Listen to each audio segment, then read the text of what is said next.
Ayon sa utos ng Pangulo, pinabilis ang promotions ng teachers. Kailangan namin kayong tulungan. Kayo nag-aalaga sa mga anak namin. Mabuhay ang mga guro ng Pilipinas.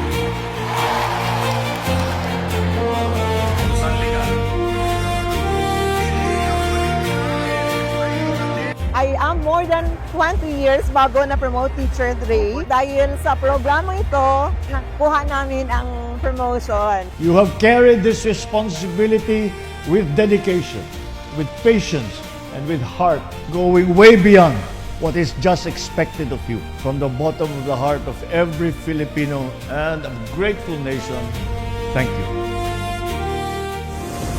Noong Setyembre 2025, dumaan ang bagyong Opong sa Masbate. Giba ang mga silid-aralan. Agad nag-utos si Pangulong Marcos sa DepEd. Rebuild as soon as possible. Sa loob lamang ng 2 linggo, naitayo na ang Learning Continuity Space. Mabilis na tinapos at may warranty na 20 years. Matibay, maayos, maginhawa. Approved kay Pangulong Marcos.